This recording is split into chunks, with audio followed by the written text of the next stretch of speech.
Hello, and welcome to another lesson from our series entitled From Tragedy to Victory. And these are lessons that we're taking from the book of the Psalms. Today's lesson specifically, we'll be looking at Psalm 31. As we've said before, the Psalms, made up of 150 chapters, or 150 different poems, if you will, was the songbook of the Jewish people. These 150 poems or songs were written over a period of 1,000 years by many different authors, and we believe that these were then collected together and put into a book that we call the Psalms during the time of Ezra, that is, after the nation of Judah had returned from exile back to Jerusalem. The superscription on this particular psalm suggests that it was written by David. Again, it says of David. It also reads to the chief musician, suggesting that this was written for the purpose of being used as a song during a worship event. Now, again, because it says of David, we assume that it was written by David, but some suggest that may mean that it was written for David or about David. But we will take the psalm today for the study and assume that David wrote this psalm. Now, we're not told exactly what period of his life the psalm was written. This is a psalm that contains a song that contains a lament describing the crisis he's facing, and then it shifts to praise and confidence that God will take care of him. And there's a pattern of shifting back and forth. So we know that David had many times in his life in which he was facing severe crises, and God intervened and saved him. So it could have been written at any one of a number of periods of time in David's life. We're not sure exactly when it was written. This particular psalm is quoted many times elsewhere in the scriptures. For example, in Psalm 71, the first three verses of Psalm 31 are repeated. Now, that has a superscription that says of David, so we can assume that David wrote the same, it's the same David that wrote Psalm 71 and Psalm 31, and he just repeats the first three verses. Jonah quotes from Psalm 31:6 in Jonah 2:8. This is his prayer, and he's in the belly of the fish. Jeremiah quotes from Psalm 31 six times. Jeremiah 6:25, chapter 20, verse 3, chapter 20, verse 10, chapter 46, verse 5, chapter 49, verse 29, and Lamentations chapter 2, verse 22. Paul quotes Psalm 31:24 in 1 Corinthians 16:13. And Adam Clarke says this is made much clearer when you look in the Septuagint for the translation of that psalm, and then see Paul quoted there in 1 Corinthians. Most significantly, though, Psalm 31:5 was quoted by Jesus on the cross as his final words before he died. Luke 23:46 will show you that.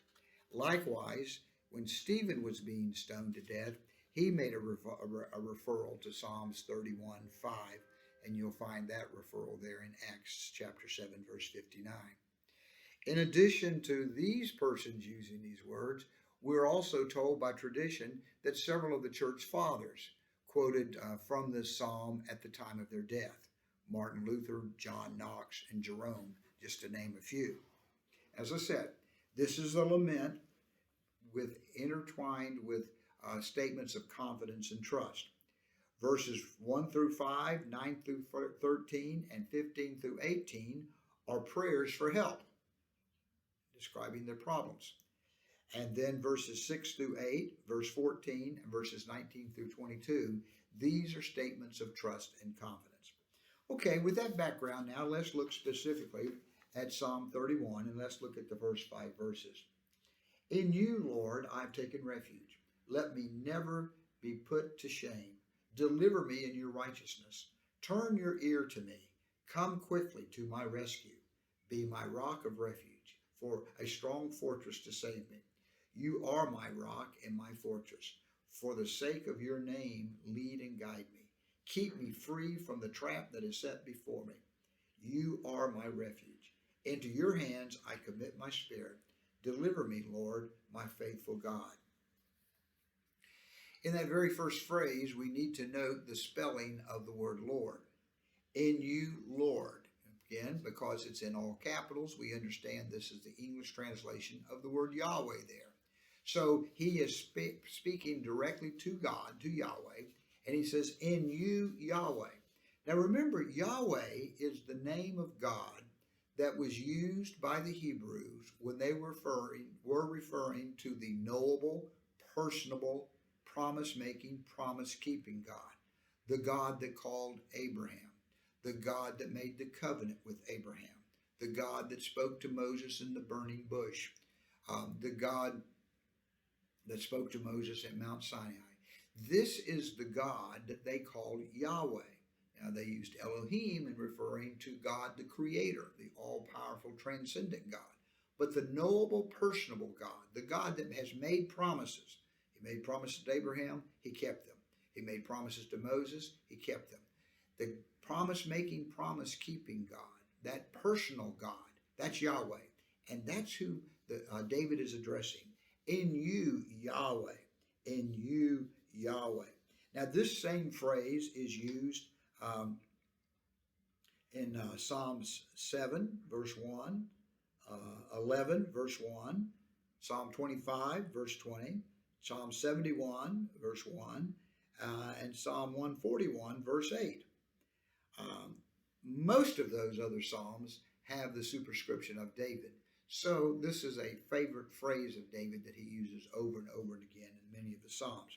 He says, in you, Yahweh, the knowable personal God, the God who has taken care of us through history, the God who made promises to Abraham and kept them, the God who made promises to Moses and kept them, the God who has made promises to Israel and has kept them. In you, that particular God, I have taken refuge. Now, the idea of refuge suggests that someone is in need of help. Someone is in danger. Someone has a crisis facing them and they need help and they need protection. The idea of refuge is that the enemy is attacking and that in my own efforts, in my own strength, I do not have a defense. And I need someone to provide me that protection, to provide me that secure place. In you, personal God, Yahweh, I have taken refuge. Let me never be put to shame. David has taken a very visible stand throughout his lifetime. He has very visibly stood with Yahweh, the God of Israel. And he's now saying, if you let the enemy win this time, that is going to cause me to fall into disgrace. Because I've said that my God was powerful, and now if I were to be defeated, I would be brought into disgrace. So he said, never let me be brought into disgrace. Now, impliedly, he's also saying, and if you let the enemy win, then it's going to bring your name into disgrace as well.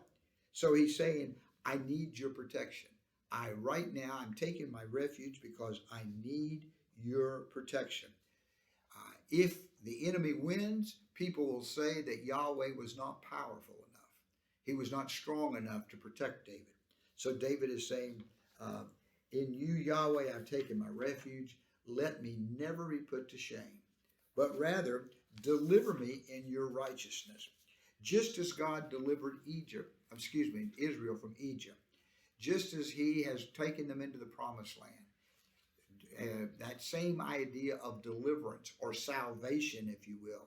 David is saying, in your righteousness, because you are a righteous God, you keep your promises.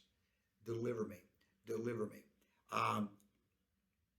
And again, David has had many times in which he's depended upon God to deliver him. When he faced Goliath, when he was being chased by Saul, when he was facing the Philistines, when other neighboring tribes were attacking, and his own son Absalom turned against him. In each of these situations, he was depending upon God to save him. So this psalm may have been written in any one of several different times, and David's life, and they would all reflect the personal experience of David. In you, Yahweh, I put my refuge. Let me never be disgraced, but rather deliver me in your righteousness, in your faithfulness. Deliver me from my enemies.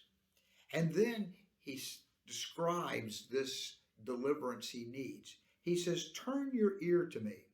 Now, again, we're talking about the anthropomorphic language that we talked about in an earlier psalm. And that is where we take and attribute to God a human feature. And now he's talking about God's ear. Turn your ear to me. Giving God an ear. Turn your... Now, in one place, as other places, it's translated, bow down your ear to me. Now, think about the imagery here. When a person bows their head over a sick bed, someone is on the bed, the bed on their back, very ill, powerless, helpless, and they want to say something. The other person bends their ear down to listen because the sick person is so weak and so helpless, and they want to hear. That is the imagery of bow down your ear, turn your ear. In other words, acknowledging that David is saying, I'm like a person on my deathbed. I am sick. I have no strength. I have no power. I can barely speak. Bow down your ear to me. Listen to me. Come close and help me in my time of crisis, in my time of total helplessness. Come quickly and hear me. Come quickly and listen to my cry. He says, turn your ear to me. Come quickly to rescue me. Again, this idea of rescue as God did Israel from Egypt. Rescue me. Come quickly and rescue me. Then he says, be my rock of refuge. Be that strength.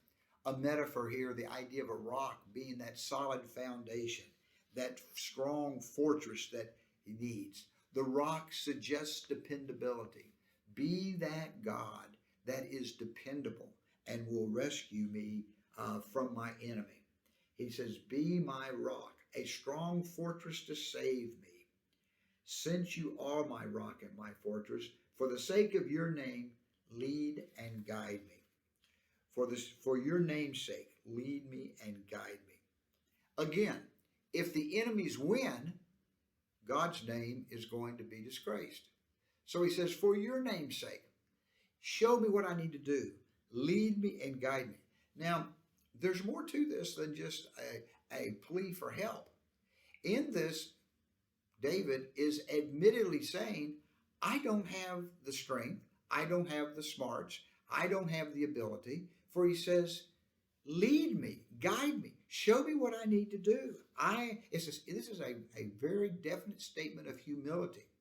David is acknowledging who he is or who he isn't. I don't have the power within myself. I don't have the strength within myself. You, as my rock, as my fortress, dependable, strong, show me, lead me, save me by leading me. David realizes that he doesn't have the strength for himself. Look what he also realizes, though. He says, keep me free from the trap that is set for me. Now, he didn't say if there is a trap.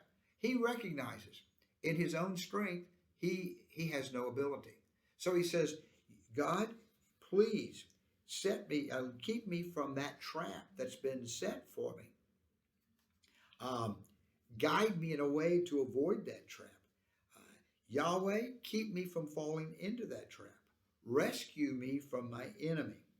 And then in verse 5, he makes that oft-quoted statement, into your hands I commit my spirit. Deliver me, Lord, my faithful God. Now, this is understood in a couple of different ways. Some suggest that this is a statement of confidence when one is dying. Into thy hands I commit my spirit. Now, the word spirit there is understood to mean all of myself, all of my emotions, all of my feelings, all of my physical, all of my spiritual. Into your hands I commit myself. And we sometimes see that or read that as a statement of confidence at death, inasmuch as this was the line, this was the quote that Jesus used as his last words on the cross. Into thy hands I commit my spirit. Now, into thy hands, again, anthropomorphic language, giving God hands. That hands are that part of the human being that we use to work together for good. He says, into thy hands I commit my spirit, my life, my whole being. A statement of trust. I trust you even as I'm dying. Jesus quoted this on the cross, as I said.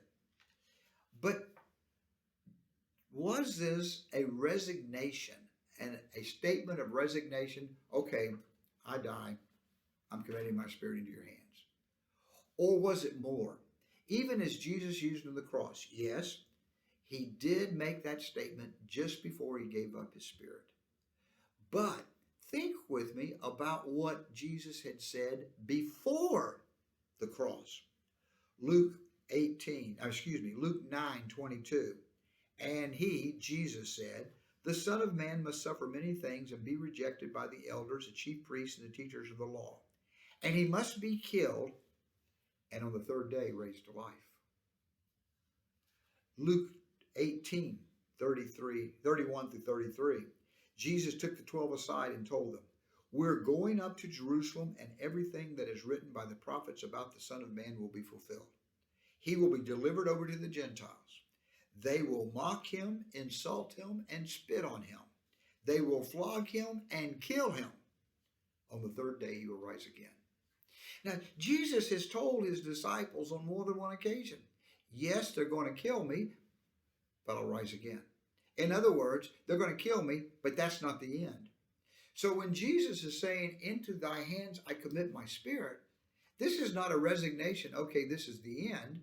This is saying, I trust God, trust you, Father, to carry out the next stage of my life. In other words, this can be not only a sign of confidence in facing death, but it can also be a sign of confidence when we're facing any crisis.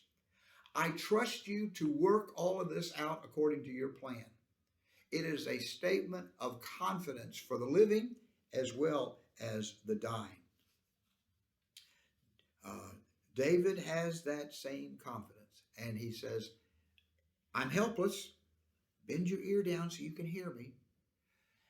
I commit myself into your hands. Be my strong rock, be my deliverer, but I trust you. My confidence is in you. Well, let's go on with verse 6. I hate those who cling to worthless idols. As for me, I trust in the Lord. I will be glad and rejoice in your love, for you saw my affliction, and you knew the anguish of my soul. You have not given me into the hands of the enemy, but you have set my feet in a spacious place. Again, a statement of trust and confidence. The psalmist distinguished himself. David distinguishes himself between those who worship the idols and himself, David, who worships this living God.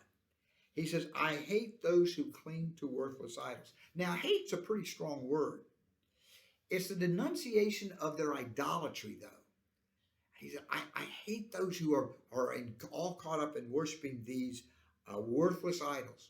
These gods that they worship are worthless. They're made out of stone. They're made out of wood. They can't hear. They can't do anything. They are powerless. He says, I hate the fact. It makes me uncomfortable that these people are giving themselves over to a relationship with a God that is worthless, a God that can do nothing for them. In contrast, he says, I trust in the Lord. I trust in Yahweh. I trust, and again, see how the word Lord is spelled there. I trust in the knowable, personal, promise-making, promise-keeping God who has proved himself again. He made promises to Abraham and kept them. He made promises to Moses and kept them. He has made promise to Israel down through the centuries, and he's always kept them. And that's the God I worship. Notice the contrast. Worthless idols as compared to Yahweh And he says, I have confidence. I trust in this God. Um, and he says, my confidence in Yahweh is based upon my own personal experience. He says, um, I as for me, I trust in the Lord. I will be glad and rejoice in your love. For you saw, past tense, personal experience, you saw my affliction, and you knew the anguish of my soul. David said, based on personal experience, when I have had situations where I was suffering, you saw, you saw. And what did you do? You have not given me into the hands of my enemy, but you've set my feet in a spacious place. He says, you in the past have seen me in situations where I was helpless and hopeless. And you did not allow the enemy to win. You did not hand me over to them. Instead, you set my feet in a spacious place. You have set my feet in a place where I prospered. You understood my suffering, and you have delivered me. Just as you saw Israel in Egypt and the suffering they were going through, you set their feet in a spacious place, the promised land, the land that you had promised even several hundred years before to Abraham. He says, this is the God that I serve. The God, not a worthless idol, but this is the God that I serve. Well, let's read on.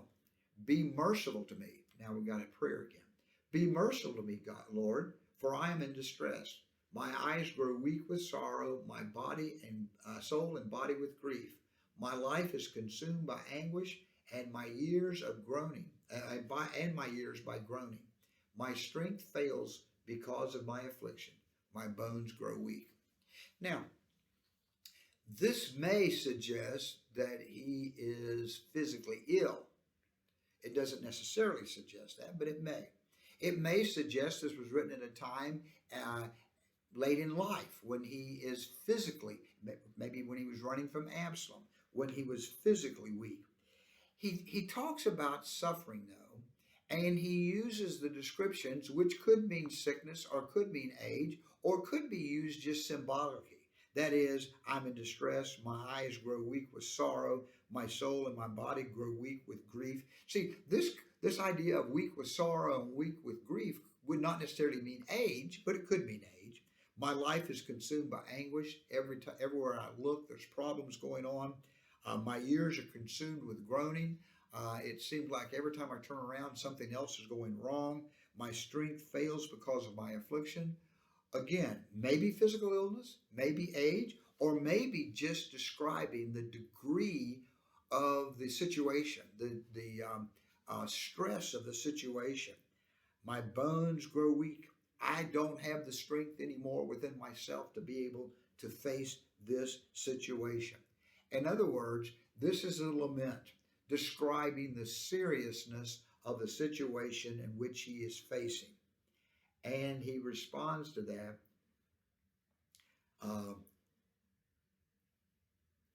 be merciful to me. I am in distress. He says, to this situation, all I can do is cry out to your mercy. To this situation, I can only turn to you because I don't have the strength in myself. Now, our lesson does not include verses 11 through 13. Verses 11 through 13 go on to describe the seriousness of the crisis. So let me just read them without comment. Because all of my enemies, I am the utter contempt of my neighbors and the object of dread to my closest friends. Those who see me on the street flee from me. I am forgotten as though I were dead. I have become like broken pottery. I hear the many whispering terror on every side. They conspire against me and plot to take my life. The seriousness of the situation in which he finds himself, the seriousness of the opposition, the seriousness of the enemies, and his utter inability to face them. And here is his response, though. But, despite my own weakness, described in verses 9 and 10, despite the seriousness of the opposition, described in verses 11 through 13, but I trust in you, Yahweh.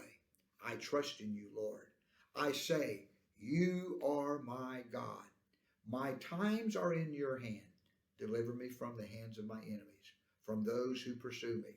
Let your face shine on your servant, Save me in your unfailing love. Let me not be put to shame, Lord, for I have cried out to you. But let the wicked be put to shame and be silent in the realm of the dead.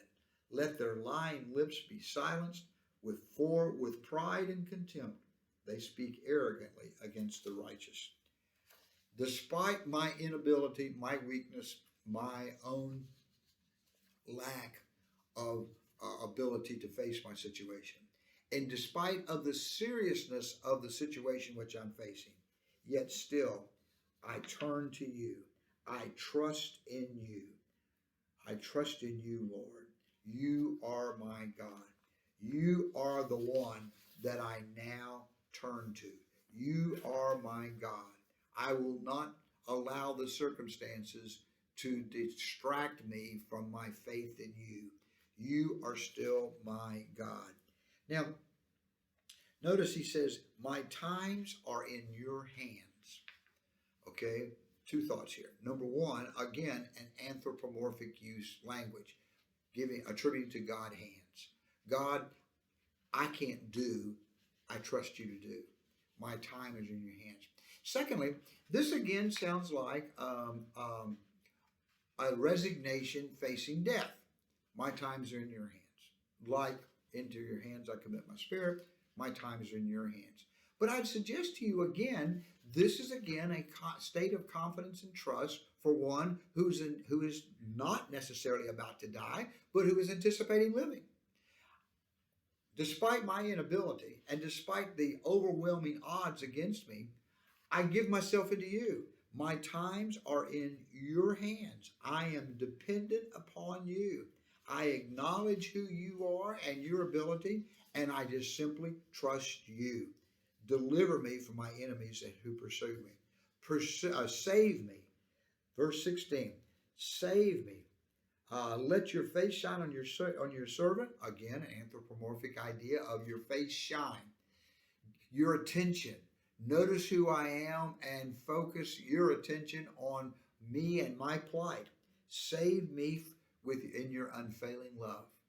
The same Yahweh who saved Israel from Egypt, the same Yahweh who has saved Israel again and again, he's saying, save me with your love. Save me. And then he says, don't let the enemy win. Verses 17 and 18 is a prayer for vindication. Look what he says. He says, let me not be put to shame, Lord, for I've cried out to you. But to let the wicked be put to shame. He says, defeat the enemy. Let them be put to shame. To be put to shame means let them lose. If I lose, you're going to be put to shame. I'm going to be put to shame. But don't let me be put to shame. Let them be put to shame. Let them lose. And look how he goes on to describe how that should happen. He said, let them be silent in the realm of the dead. The only way, Lord, I'm going to win over these folks is for them to die, so that they will be silent in the realm of the dead. As long as they're alive, they are arrogant. They keep talking about what they can do. It's all about them. He said, let their lying lips be silenced, for with pride and contempt, all about me, that's what they talk about. They arrogantly speak against the righteous. So he says, let them be put to silence in death. It's you I'm taking my refuge in. Silence them with death. Well, let's conclude with starting with verse 19. How abundant are the good things that you have stored up for those who fear you, that you bestow in the sight of all on those who take refuge in you. In the shelter of your presence, you hide them from all human intrigues. You keep them safe in your dwelling from accusing tongues. Praise be to the Lord, to Yahweh, for he showed me the wonders of his love when I was a city under siege. In my alarm I said, I am cut off from your sight. Yet you heard my cry for mercy when I called to you for help. Love the Lord, all his faithful people. The Lord preserves those who are true to him, but the proud he pays back in full. Be strong and take heart, all of you who hope in the Lord. Following the pattern of the psalm, he now returns to this statement of confidence and trust. He's been asking for deliverance, describing the crisis, and now he has this description of faithfulness and trust. He says that Yahweh is the one who shows the abundance of good things for the people who trust him. How abundant are the good things you've stored up for those who fear you? Those who would fear God, reverence God, worship God, depend on God, who take refuge in God. Abundance is provided for them. He says, protect us in the shelter of your presence. In the shelter of your presence, you hide them, those who worship him, those who serve him. You hide him, you shelter them, protect them, provide for them against all the human intrigues, all the enemies. You keep them safe in your dwelling. Look down verse 21. Praise be to Yahweh, for he showed the wonders of his love when I was a city under siege.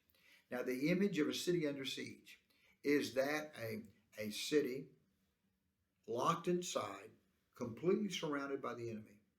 Food's been cut off, water's been cut off, and the enemy is slowly but surely knocking down the walls.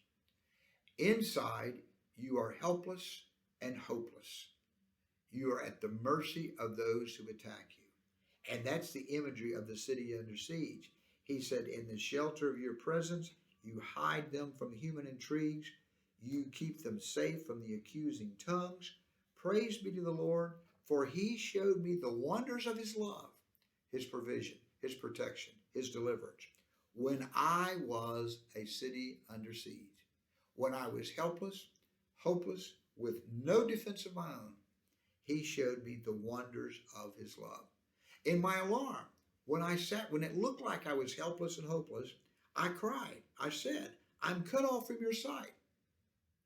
He said, there are even times that have come when the circumstances have been so overwhelming, it appeared to me that it was as though God wasn't even around. It appeared to me that I was cut off at his sight, from his sight. But I cried out for mercy, and you heard me when I called out. You heard me. You were there. I have the confidence to believe that when the circumstances are so overwhelming and it looks like God's not anywhere around, that he still hears. This anthropomorphic language. He turns his ear. He still hears. He comes in. And what happens when he does? He says, he protects. He gives us that city on the rock, that deliverance. You heard my cry for mercy when I called for your help. This is the confidence and the faith that David, the psalmist, says, I have in God.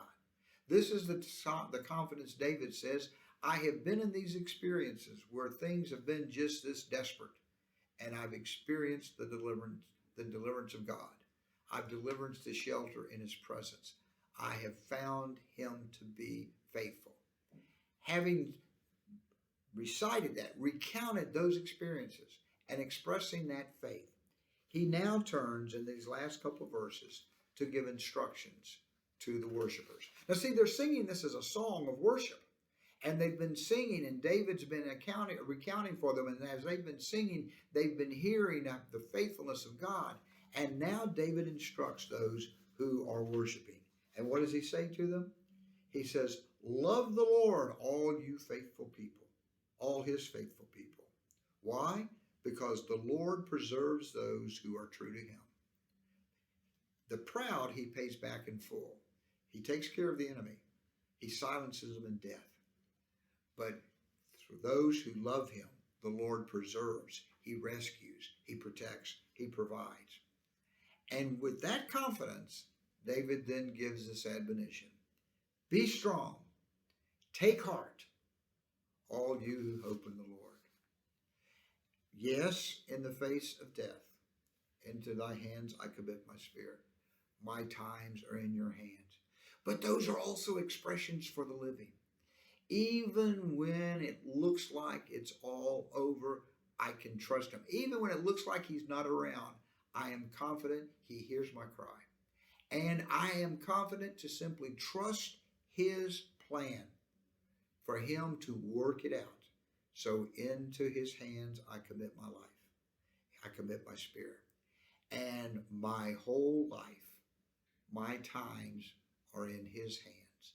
That's the confidence David says that we can have and we should have as those who would worship God, who would serve God. As I said, yes, confidence for living, confidence for dying. Both of these, confidence for living, confidence for dying, is talking about the kind of relationship that man can have with Yahweh, the knowable, personal, promise-making, promise-keeping God. But it's a relationship. It's a relationship. We have the privilege of being invited into that relationship. But relationships take regular communication and effort. This week, how will I view the circumstances I face? In my own strength, or can I acknowledge I haven't? I have no strength. In my bones, I'm weak. I am suffering from anguish. I just don't have the ability in myself. But I have confidence to believe that Yahweh, God, has expressed and manifested to us through the incarnation in Jesus Christ. We have the confidence to believe he will care for us. So we can say, as a statement of confidence for life, into thy hands I commit my spirit. My times are in your hands, and I allow you to work your will in me. Let's pray. Father, we thank you for this reminder of your desire to intervene for us and provide for us and deliver us. Your love for us. It is out of your love and mercy. It's not anything we do. It's not anything we earn. It's not anything that we can provide for ourselves. But your mercy. Our experience, like David's, has been, we have seen time and time again, where you have worked your will and our good out for us. And so we again say to you, into your hands I commit my spirit. My times are in your hands. Work in me and through me to accomplish your perfect will.